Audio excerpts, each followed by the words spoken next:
Dengan adanya Inpres, itu menunjukkan pemerintah meminta maaf kepada PKI. Tapi ini ada isu-isu lagi, ada gosip-gosip lagi, sehingga perlu saya sampaikan bahwa tidak ada rencana dan pikiran sama sekali.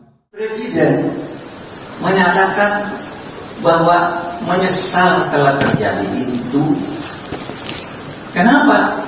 Kan tidak bisa nolak Presiden, itu sudah keputusan Komnas HAM bahwa itu terjadi dan kita semua melihat itu terjadi.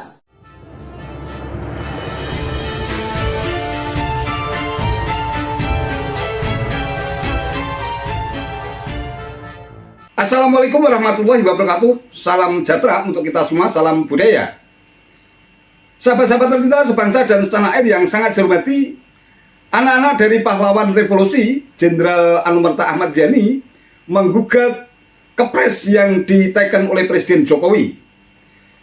3 putra Jenderal Ahmad Yani, diantaranya yang mengajukan gugatan adalah Untung Mufreni Azani, Irawan Suraidi Azani, dan Amelia Azani yang mengajukan judicial review ke Mahkamah Agung pada tanggal 14 Juli tahun 2023 yang lalu.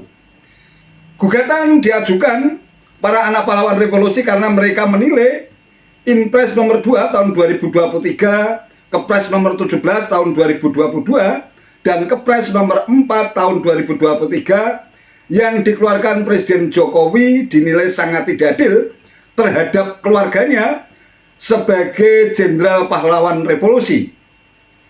Menurut mereka, 1 Inpres dan 2 Kepres itu tidak adil karena pemerintah merasa mengakui kesalahan terhadap PKI dan menempatkan anak PKI menjadi korban yang akan mendapatkan ganti rugi. Sebaliknya, di dalam Inpres dan Kepres tersebut juga tidak ada anak-anak pahlawan revolusi yang ditempatkan menjadi korban serta tidak ada santunan atau ganti rugi. Dalam judicial review yang diajukan, anak Jenderal Ahmad Yani minta Kepres permintaan maaf ke PKI dicabut. Dengan adanya Inpres, itu menunjukkan pemerintah meminta maaf kepada PKI.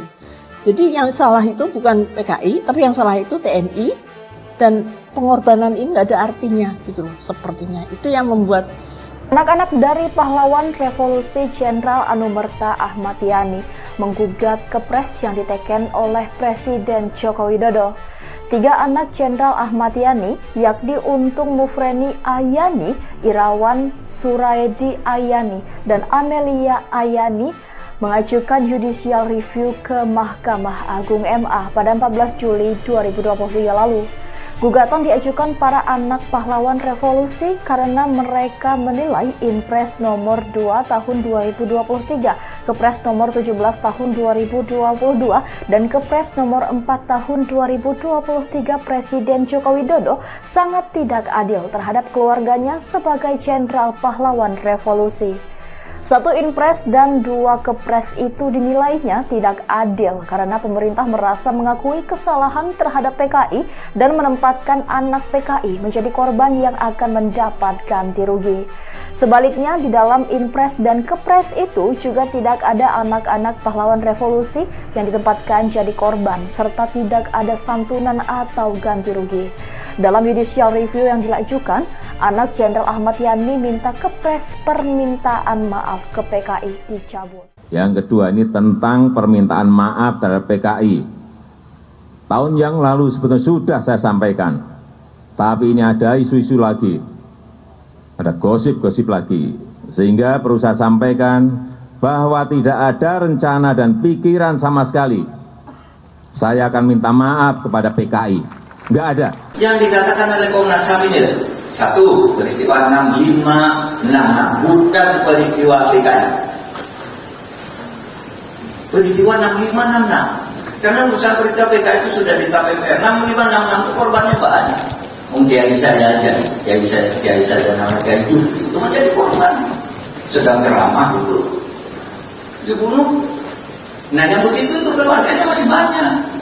Yang ditemukan oleh Pak Ifdal Qasim di Jombang, beberapa pesantren, itu yang dibunuh menjadi korban tahun 65.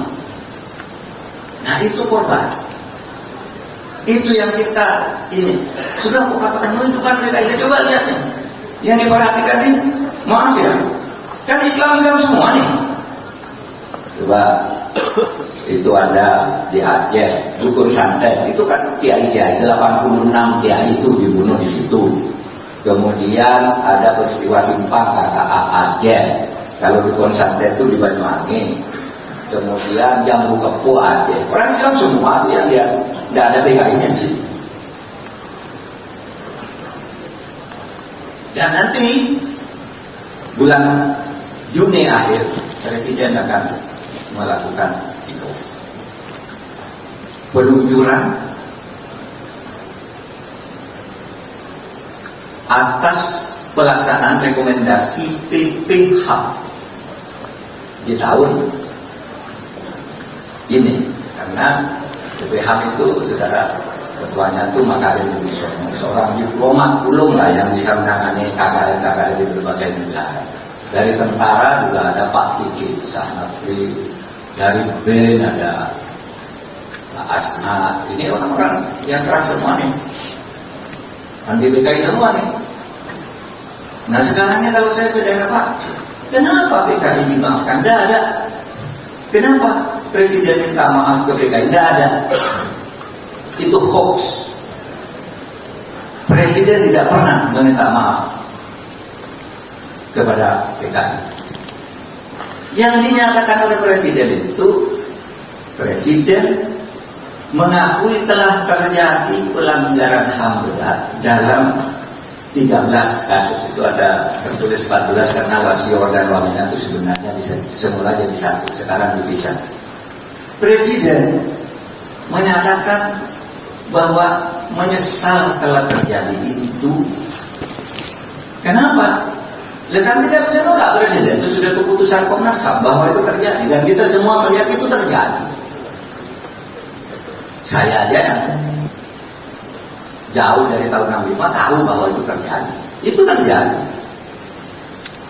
Mengakui, Presiden mengakui dan menyesalkan bahwa itu terjadi.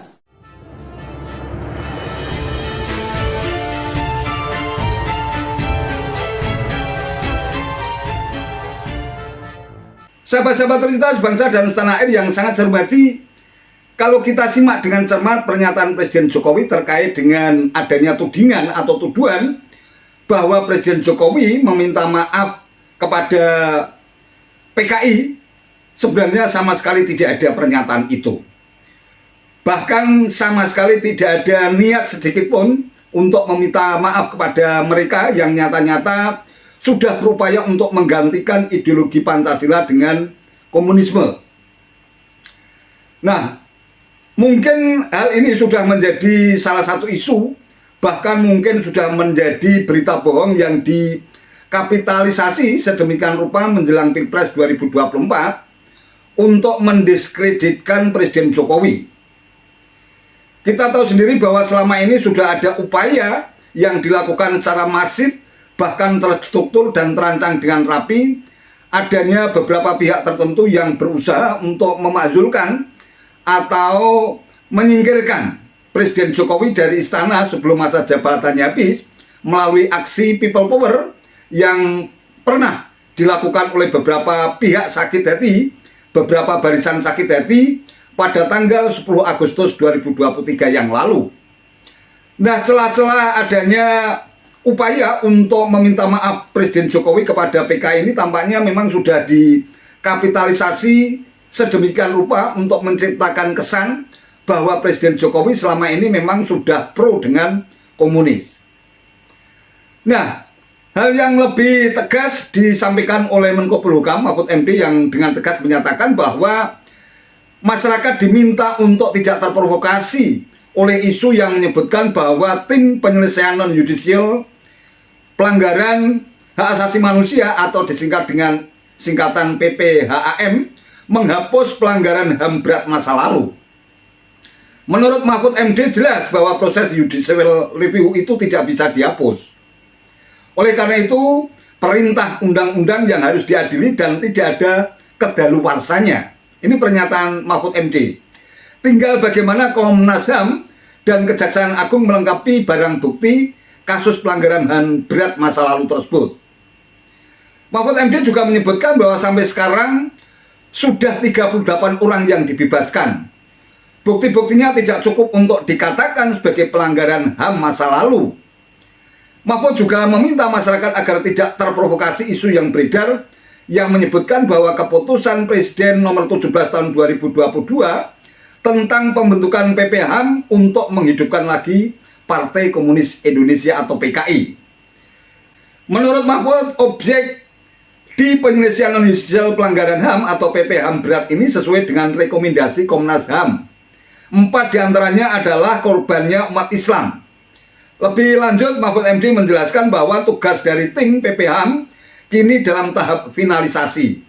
Targetnya pada awal 2023, tugas tim PPHAM selesai sehingga hasilnya akan diserahkan kepada Presiden Jokowi. Lebih tegas, Mahfud MD juga menyatakan bahwa garis yang ditentukan oleh pemerintah tentang tugas PPHAM masih berada di garis yang benar. Nah, itulah pernyataan yang menguatkan bahwa sama sekali tidak ada upaya, bahkan niat sedikit pun dari Presiden Jokowi untuk meminta maaf kepada PKI. Yang dilakukan oleh pemerintah sesuai dengan Kepres itu bukan hanya soal yang berkaitan dengan masalah pelanggaran HAM berat tahun 65-66, melainkan juga semua pelanggaran HAM berat yang sudah diinventarisir oleh Komnas HAM.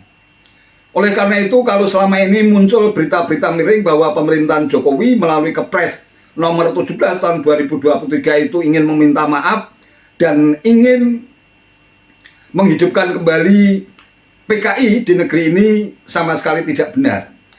Bisa jadi isu ini memang sengaja digelontorkan ke ruang publik oleh mereka yang masuk pada kelompok barisan sakit hati yang memang memiliki sentimen kebencian terhadap Presiden Jokowi tersendiri. Oleh karena itu, tanpa mengurangi rasa hormat kepada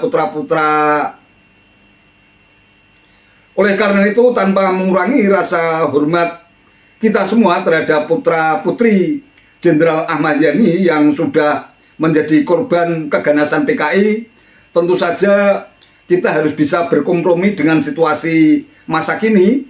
Jadi tidak mungkin PKI, karena sudah jelas aturan dan regulasinya, sangat mustahil, sangat tidak mungkin PKI ini bisa kembali bangkit di negeri kita yang berdasarkan pada Pancasila, Undang-Undang Dasar 1945, Bhinneka Tunggal Ika yang bernaung di bawah Negara Kesatuan Republik Indonesia. Kalau toh selama ini muncul isu-isu bahwa PKI bangkit, bisa jadi sudah disetting dan direkayasa sedemikian rupa seperti sebuah drama. Mereka yang menggunakan kaos PKI kemudian berbondong-bondong untuk berbicara di ruang publik seolah-olah mereka benar-benar orang PKI, yang kemudian akhirnya mereka tangkap sendiri, kemudian digelontorkan ke ruang publik seolah-olah negeri ini sudah disusupi oleh PKI yang menyusup ke dalam berbagai lini dan birokrasi. Oleh karena itu, di era digital, di era media sosial seperti saat ini, memang kita perlu melakukan filter yang lebih cermat agar tidak gampang terhasut dan terprovokasi oleh beredarnya berita-berita hoax, berita-berita bohong yang dengan mudah kita temukan di berbagai platform media sosial. Wallahu a'lam bishawab. Itu saja yang bisa saya sampaikan. Terima kasih atas perhatiannya. Wassalamualaikum warahmatullahi wabarakatuh.